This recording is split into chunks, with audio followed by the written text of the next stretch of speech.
One might ought think that the suffering experienced in this world would eliminate the possibility of there being a God. And perhaps they are right. After all, it seems like a reasonable conclusion to reach that if God were all good, all loving, and all powerful, we wouldn't then find the world in the condition that it's in. Yet, that seems too simple and shallow, and is therefore unsatisfactory for me. Surely, given God's knowledge of the world, there may in fact be something that I'm missing. Could God have a good reason for why He allows such suffering? Of course. It's beyond me to eliminate such a possibility, so I would be naive to do so. Perhaps, when God was deciding whether or not to create the world, He saw the value in His ability to make a choice that would take reality as a whole into an entire other direction. A direction where He made other creatures who could make choices like Him, and not just simple choices, but robust choices full of meaning, choices that would affect the eternal makeup of the cosmos for good or for bad. If God wants to give man the ability to do great things, however, He must then by necessity give man the ability to do horrible things. And that's the rub. For some that might be too great a cost to pay. And some won't like to hear it put this way, but at least in some capacity we might say God took a chance when He created humans. And humans take chances all the time.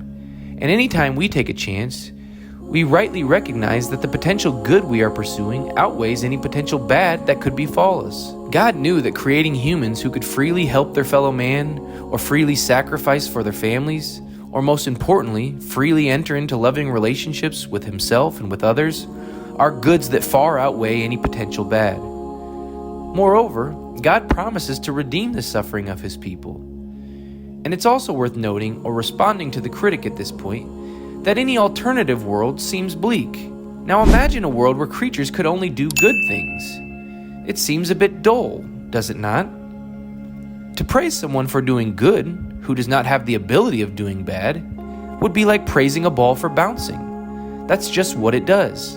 You see, if we lose the possibility of doing bad, we also then lose the possibility of any praiseworthiness for when someone does good. The thing that gives our lives meaning is this great ability we have to craft ourselves into the sort of creatures that freely order ourselves towards the good and towards God. We praise the man who takes time out of his day to feed the poor, and we do so because he didn't have to. We praise the woman who helps the injured animal on the side of the road, and we do so because she didn't have to. You see, these people saw the potential for good in these situations, and they decided freely to act upon it. In a universe governed by God, there is always a right and a wrong way to do things. And when we choose to do the right thing, the good prevails and God's kingdom is advanced. Imagine for a second a great story, your favorite story. Now think for a second what makes that story great.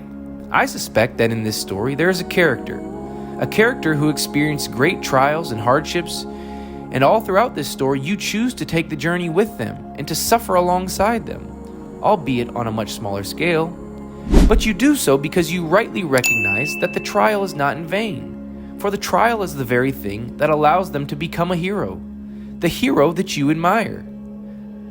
And what makes a hero a hero?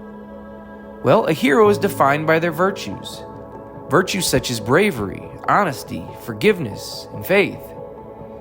In those stories, the hero does what we hope we would or could do.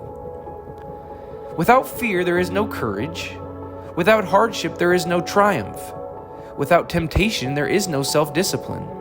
Has there ever been a hero without suffering? The people we long to be most like are the ones who met and overcame the greatest adversities. So what might that tell us? Well, it tells us that our choices matter, and that our character matters, and that the person we become matters. It tells us that although we may not want to suffer, if we do, and if we bear it with grace, we might develop into the sorts of people that others may look at and admire.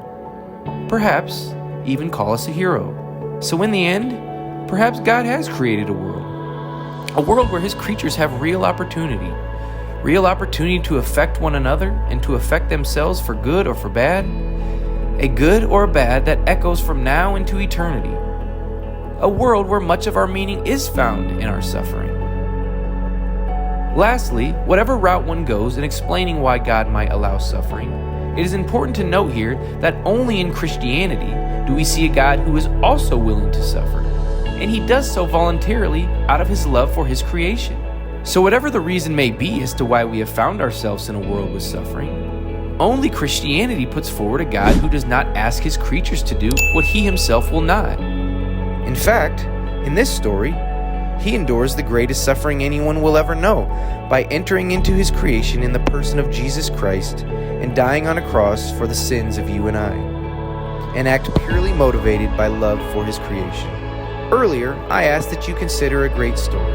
Well, I submit to you that the Christian story is the story, the greatest story, and you and I are now fortunate to be a part of it.